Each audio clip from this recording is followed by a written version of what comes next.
Galamera, Galamera, Galamera, good morning, good morning, good morning. How are you today?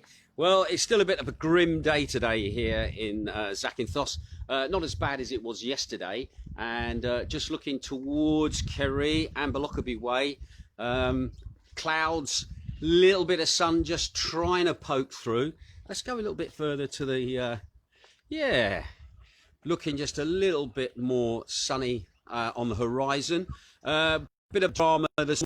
We woke up to find that some of our tubs and that had fallen off from the little area up there. Where's it? From up here. This is our back balcony, and this area here, we normally have some tubs in there, and they'd fallen off through the night. So we've just been spending the morning cleaning the balcony down, getting rid of all the soil that was everywhere, and hosed it all down. Luckily, there was a hose nearby, which is just down there, which made the job, there we go, just there, which made the job a lot easier. So, but anyway, that's probably the reason I'm a little bit late on air this morning. So anyway, that's the weather around the back here. Looking round towards Kalamaki and also the Laguna direction as the crow flies, just to emphasise that. Again, yeah, again, the sun is just trying to fight through.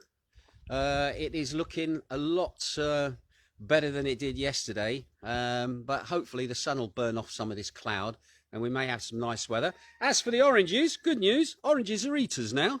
Jane got some oranges yesterday off the tree because we were going to buy oranges, or not buy oranges, but as Jane says, she likes a bit of fruit, and she didn't want to have to buy fruit from Lidl, but in the end just took some of the oranges off the trees and had them yesterday with her breakfast and said absolutely fantastic. So the oranges are goers. So there we go, we're going to live on oranges now if it all comes to the worst.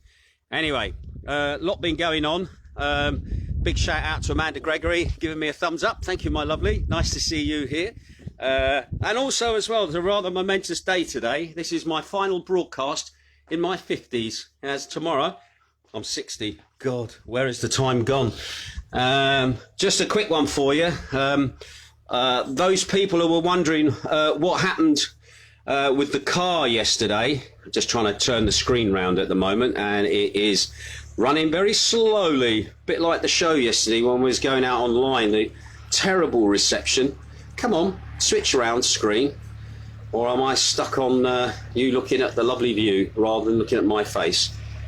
Anyway, are we going to turn around? Yes, there we go, at last. Anyway, yesterday, as you are probably aware, I was out getting some money from the cash point down in town, the Piraeus Bank, and lo and behold, stood watching a car as it rolled off the pier into the sea. There didn't seem to be much of a panic from anybody running about, so I think the vehicle was empty. There was footage in the Amira newspaper later in the afternoon of the car being retrieved from the waters. Looked like a nice car as well. I think it was a little Fiat thing or something. And basically, no one was in it because I think they would have made much more of a story of that. Because I was reminded a few years ago of a man who decided to kill his daughter. A bit of an honour killing that happened here in Zakynthos, where he actually drove, picked up his daughter and said, "Oh, I'm just going to take you to the shops." She got in the passenger seat, put a seatbelt on. He drove the car straight off the pier in the port, straight into the water. He managed to survive, but unfortunately she drowned. And I thought to myself, oh, I wonder if that might be one of those again that's going on. But no, luckily somebody obviously didn't leave their handbrake on, and the car eventually then started to roll, probably while they were away shopping, and then they come back to, where's the car? Who's nicked the car? In fact, the car is about 20 odd feet down at the bottom of the port. Anyway, the port police were there yesterday, and they obviously brought in a crane yesterday afternoon that lifted the car out of the water. And I think lifting it out of the water probably did more damage to the car because of all the weight with the water inside than the actual rolling into the sea did. So anyway, I wonder if that is an insurance write-off we'll wait and see. Don't buy any white Fiats at the moment, all right? Okay, right, let's have a look at the news then within the last 24 hours. Quite a bit's been going on. Some of it, as you can expect, it's COVID related, but we've got another story which isn't COVID related, which is of interest to the island, and may actually cause a bit of talking as well. Right then, so today's the 12th of December. My last day has been a 50-year-old. It's Saturday. It is day 35 of the lockdown. So the COVID stats for the last 24 hours.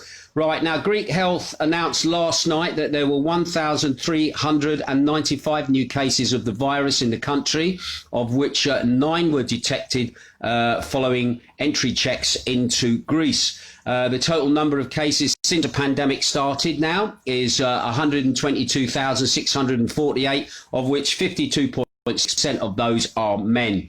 Anyway, 583 people are being treated by incubation in ICUs across the country. Their average age is 66 years. 169% of those people are women, and obviously the rest are men. And 76.7% of those being incubated have underlying diseases or are aged over 70 years or older. Anyway, 711 patients have been discharged from the ICUs, and we've had 102 more recorded deaths yesterday, bringing the death toll up to 3,472 in the country since the pandemic started. And of those, 1,392 were women, and the rest were men, and they were average age of 79 years of age, and 96% of those actually had underlying diseases or were over the age of 70 years. Right, now, the expert committee advising the Greek government said on Friday during the daily COVID briefings that they have here that the number of incubations and deaths is stabilising after 5 weeks of lockdown, but the viral load remains the same. Now, Vanna Papavalangelos, who is the professor of paediatric infectious diseases at Athens University, said the average number of new cases in the country is 1,500 a day. Now, the efforts, she says, have paid off. The restrictive measures are starting to work, but she continued adding that if we continue at the same pace, we will see 300 incubated patients nationwide across the country. Anyway, she warned, however, against any complacency, noticing that the large number of active cases in the country, which is in central Macedonia, do exceed 6,000. And this was the reason why the experts from the committee advised the government to opt for a conservative reopening of the market ahead of Christmas. Well, I can understand that in Thessaloniki they're having to take more measures. But for the rest of us, like here on an island like Zakynthos, I'm surely thinking that they could ease things up more than what they have done. And people can get back to work, businesses can open. But anyway, coming on to that subject, the Greek authorities announced that bookshops and hairdressers will be allowed to open as of next Monday, while all other retail stores, entertainment venues, restaurants, bars and cafes will remain shut throughout the Christmas period as part of the government's second lockdown. Anyway, as I said before, we know we've got nothing here. This is why a tiers system for us would have been brilliant, because, again, we're an island. You control people coming in, you control people going out, and people, to be honest, want to get back to work. People want to go out. I certainly want a haircut. I've got one booked for Tuesday. So basically, yeah, we could actually go back to an semblance of normality, but obviously we're not being trusted to go back to an semblance of normality. Anyway, the government spokesman, Stelios Patas, said last night that despite 5 weeks of lockdown measures, coronavirus infections remain high, putting pressure on the country's health system. I would say that coronavirus infections have stabilised. Jane and I were looking at the graphs this morning, and that they do actually show that deaths have stabilised. The infection rate definitely has started to drop off significantly, but I think the thing is, they're not trusting people across the country. This is a case of we're going to put everybody in the same category. We're locking everybody down, despite the fact you've got islands that can control entry, like I've already said, where you could put us into a higher tier, stop people travelling like they did at Easter to islands using the residency, and I have a house here, get out of stopping people coming over. Because again, we need to get some of the economy going, even if it's sporadically across the country, rather than nothing at all. Anyway, Petas also said that intensive care units are at 83% of their capacity nationwide, which is likely to increase to 91% in the hard-hit northern city of Thessaloniki. Which is Greece's second largest urban area. Patras said, now get this, Patras said that the curfew currently in place from 9 p.m. to 5 a.m. will now be reduced by 1 hour. So yes, you can be out from 10 o'clock now till 5 and then back in your house by 10. I think the reason for this is this might give the supermarkets a little bit more time to stay open. So they are effectively going to get an extra hour.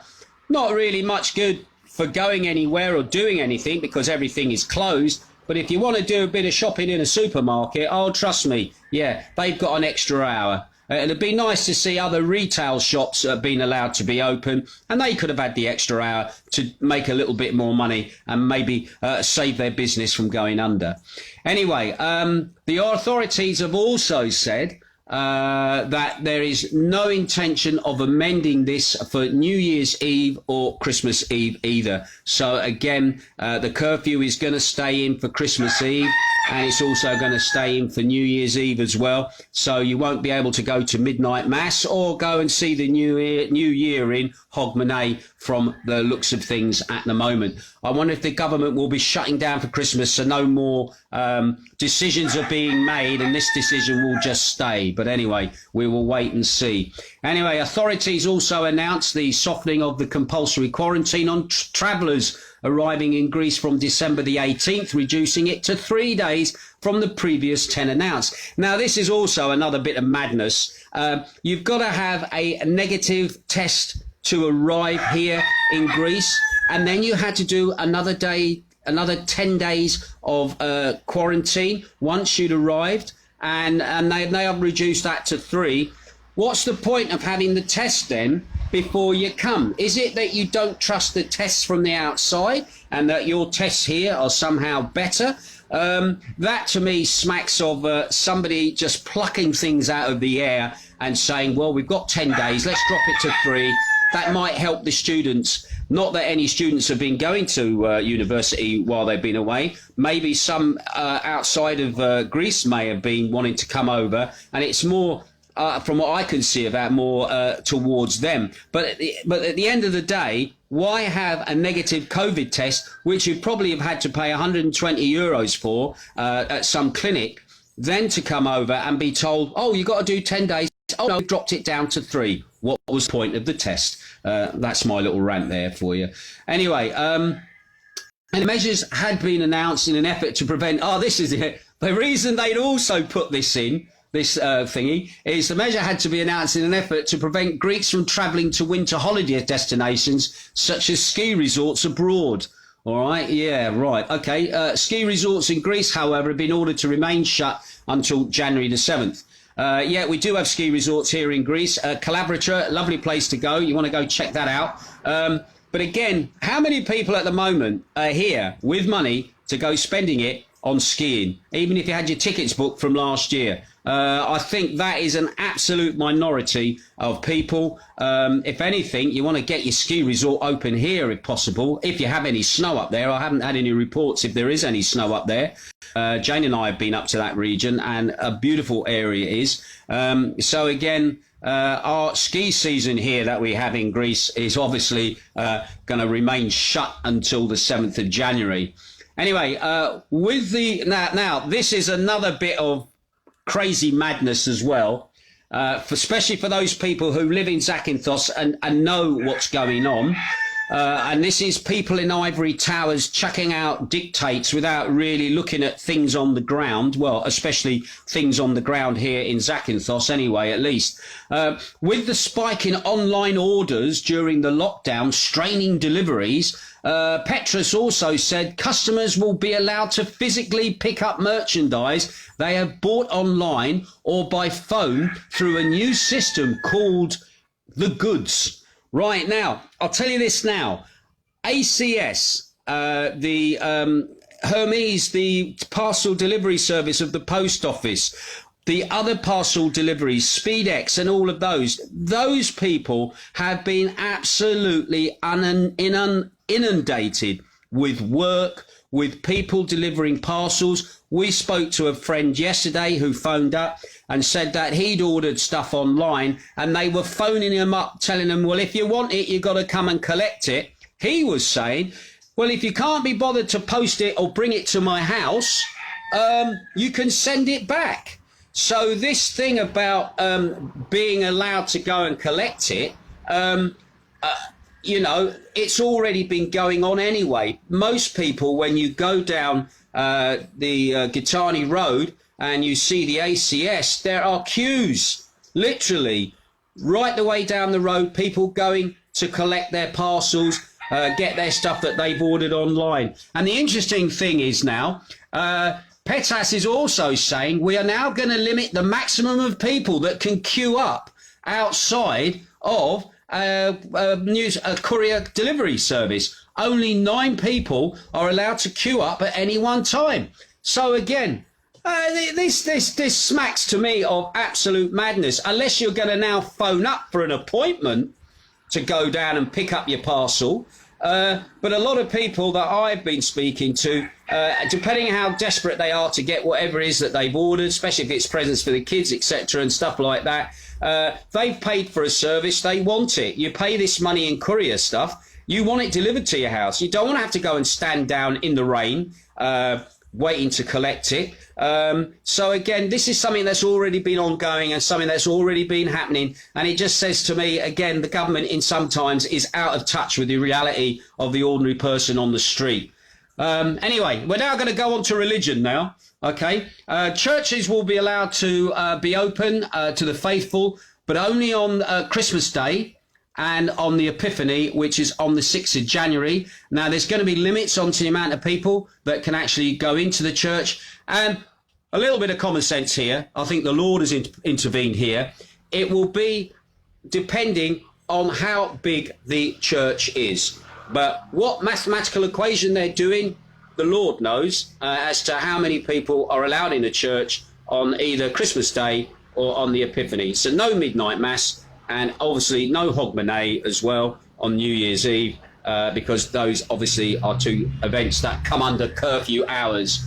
So, and also, just interestingly, there was this big discussion yesterday about the hairdressers can open. Can nail salons open? And the answer to that is, get it ready for this?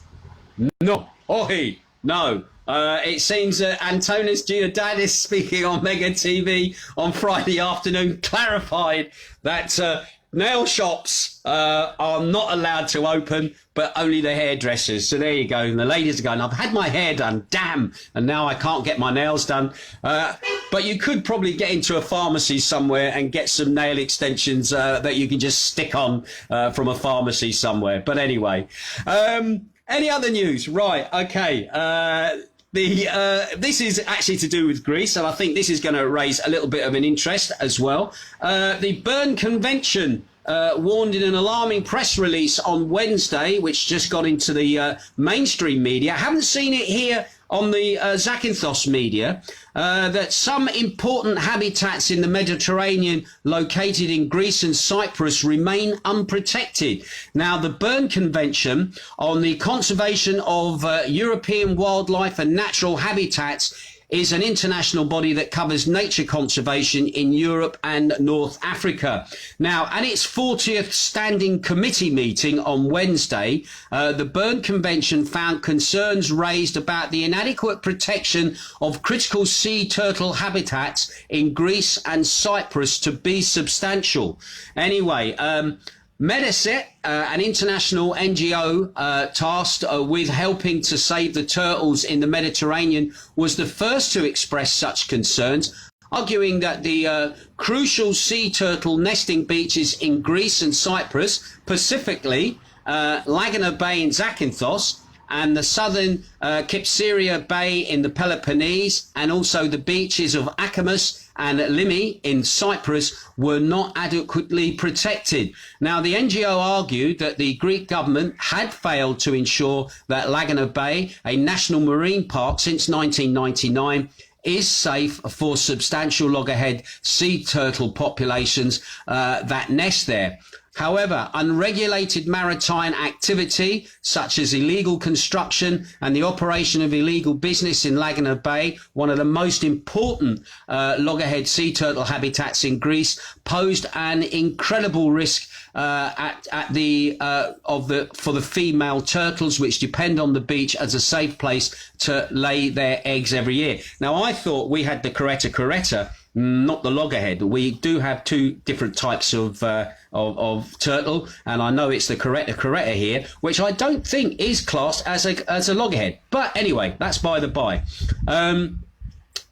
Light pollution, illegal buildings, nearshore fishing, all potentially destructive to the endangered reptiles, were recorded at the Kypsyria Bay in the Peloponnese, home of one of the largest reproductive populations of loggerhead turtles in all of the Mediterranean. Additionally, the destruction of dunes where the sea turtles nest was witnessed at the beach. Officer Nadia Andrelikou said these issues, especially that of light pollution, were meant to be resolved in 2018. Now, light pollution, for those who are not quite understanding what they mean by that, is when the turtles first start to hatch, they believe that the turtles are attracted by the moon, and the light of the moon helps direct them when they come out, obviously in the dark, towards the sea. Now, I know it happens here in Zakynthos. What they do is when they are turtle nests about ready to hatch, they put like shields either side to stop the turtles being distracted by the bright lights of Laguna and all the disco lights going on there, which can make turtles turn the opposite way and then head in town rather than going out towards the sea. So that is what they mean by light pollution. And normally what they do, they put large Hessian screens up to try and tunnel and keep some of that excess light out of the way so the turtles can head towards the sea. Anyway, the officer then said that these issues, especially of light pollution, were meant to be resolved in 2018 at the passing of a protective law in Greece, according to Medisat, yet they still persist across the country. Now, according to Terra Cynthia, an NGO dedicated to the conservation of the island's national flora and fauna, of which we do have some very rare flora and fauna in the National Marine Park, and that is also the responsibility for the National Marine Park to protect. They said that there is currently non-legally binding protection measures or effective conservation plans for reproductive populations for both loggerhead and green sea turtles on the Akamus Peninsula and the Limi Beach in Cyprus. Now, that is another area. That is Cyprus. I remember when I used to live in Cyprus, the turtles were only becoming an issue in the 90s there. A lot of people didn't even realise we had turtles there. And I do remember when I was at RF Akatiri, now this is down the bottom end of the island and not the areas that have just been expressed there.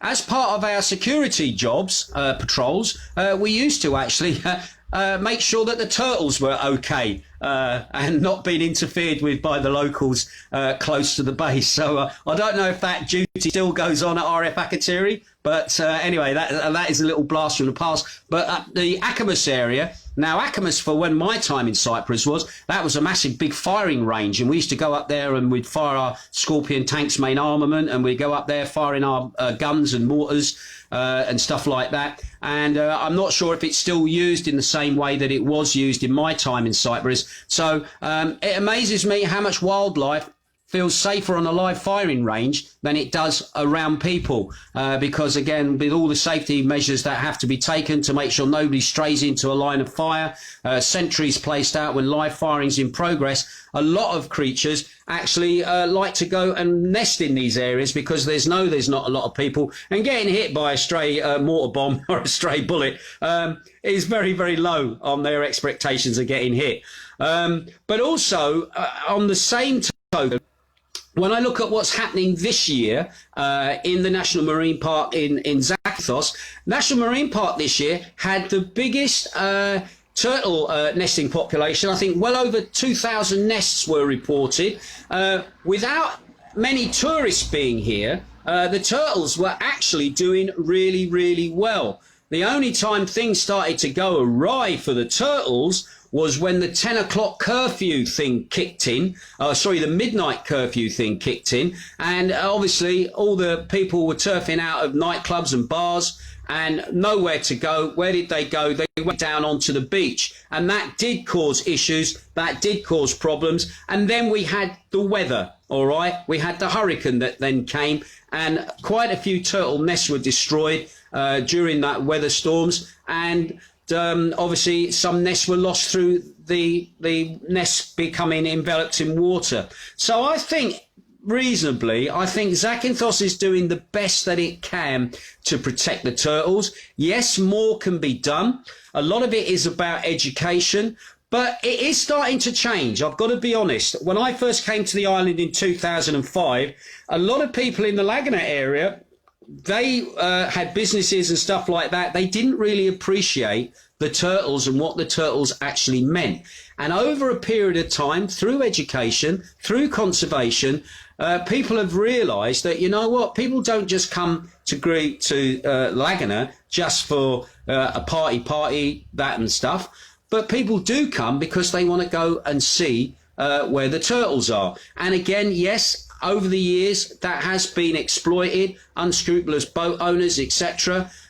However, all in all, there are rules, and as long as people stick to the rules, people still get the opportunity to see a turtle, and the turtles are safe. But this year, the turtles actually have done very, very well, despite all the other things that's been going on with the weather, with the early closing lockdown. So I think in some ways, you know what, we're doing what we can. And remember, the Arcanon, they are the people who write a report every year which determines whether the National Marine Parks gets its finance as well. And the Arcanon, again, very, very busy. And the National Marine Park and them work together. And I've got to be honest, when we were down at Gericus Beach, right towards the end of the season, we were talking to people from the National Marine Park down there, and they were telling us about how good everything was, and they were doing the last of what they call the autopsies, which is where they then dig out the nests to see how many eggs had hatched, how many didn't make it out, and also basically base their reports on what's been going on in the way of the season, impact of tourism, and also building as well. And that has also been a major issue here, with the boundaries of the marine park creeping into land, people saying, oh, that's my land, I want my land back, etc., etc. And those kind of issues have been kind of resolved over the years. So again, I think that report, in some ways, I can understand Akamus, I can understand those areas, because I don't really I don't know of those areas. But I think for here,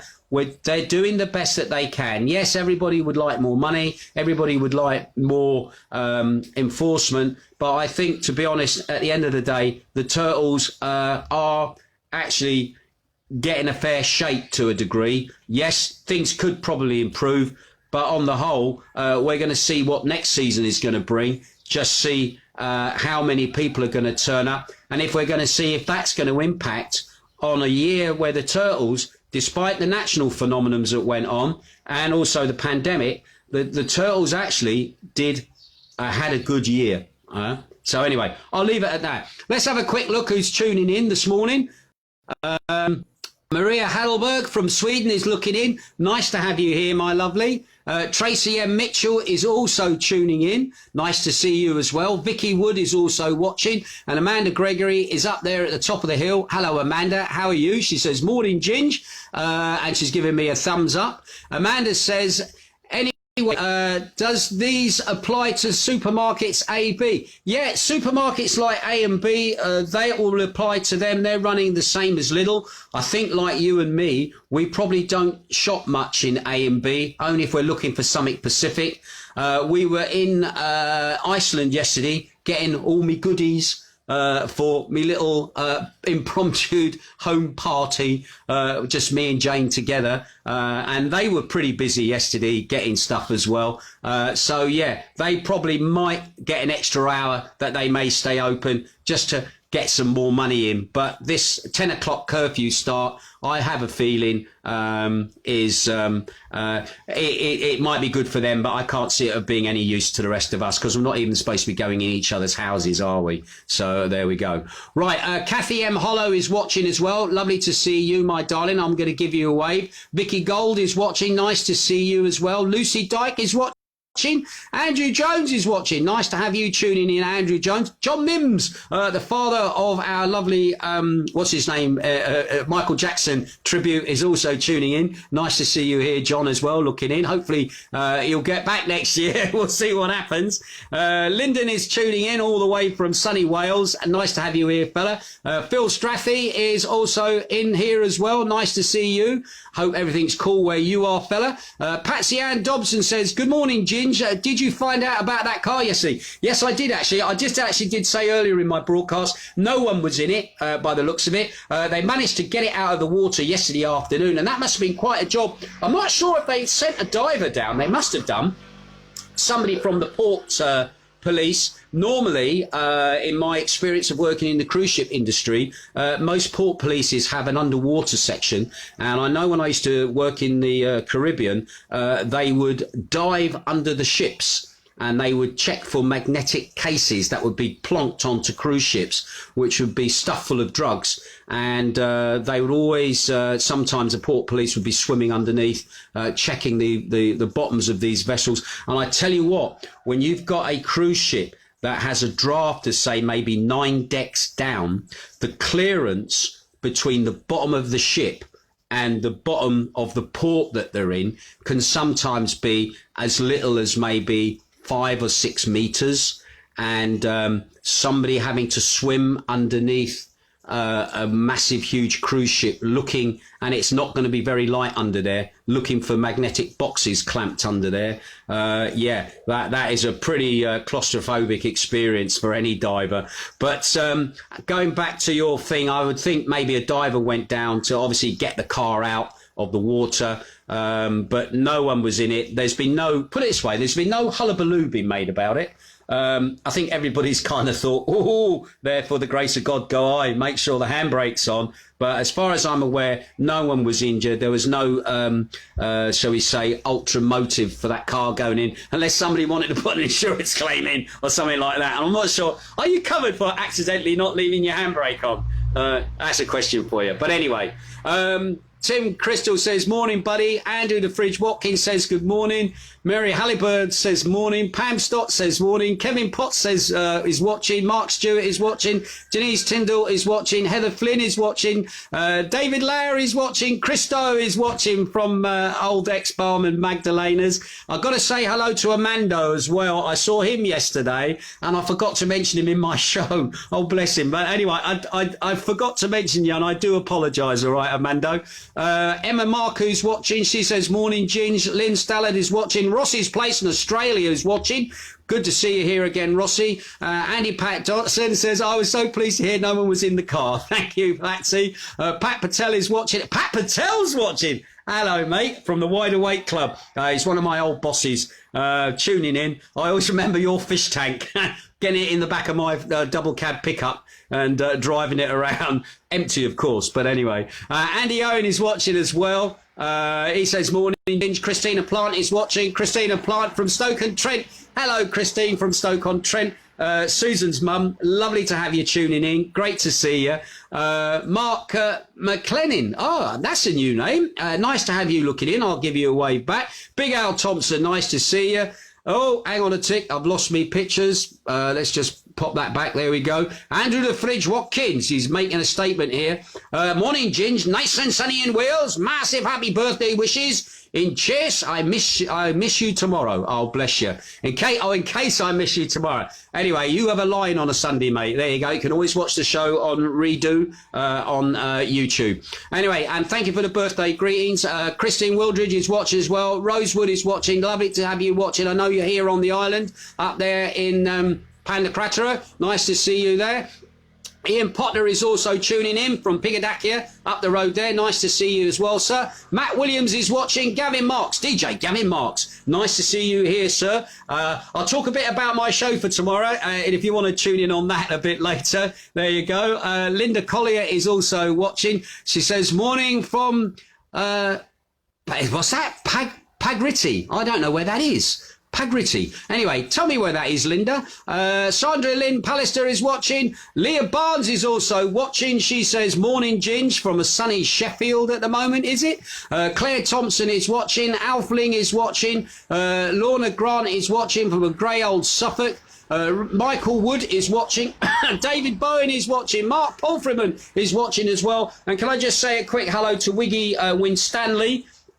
Wiggy was under the knife yesterday, having a pacemaker fitted over in Cyprus. Wiggy's been living over there for well over 30 odd years. Ex-RAF Reg buddy. He was under the knife yesterday. I was quite amazed on yesterday's show, number 18. All the people asking after him as well, hoping that he was. I played a bit of Northern Soul to start the show off with. Just to let you in on tomorrow, my birthday, I am going to be uploading now. I was thinking about doing, it's a pre-recorded live stream, but I've decided, no, I'm just going to upload it. It's my 60th year in music show. That's what I've called it, 60th year in music. It's the first 10 years of my life, starting from 0 up to about 9 years of age. All right, memories of that time, the music of that time.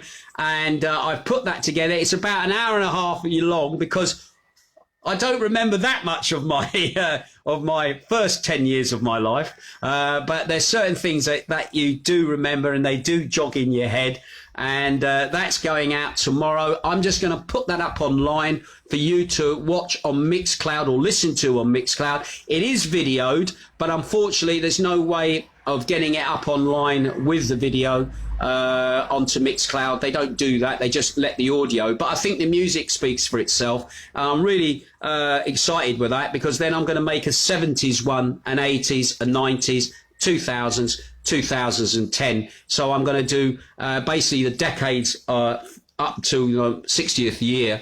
I can't believe 60 years of it. And obviously things in my life, things that have happened, music that has influenced me. And I think a lot of other people are also in the same. You hear a tune, it takes you back.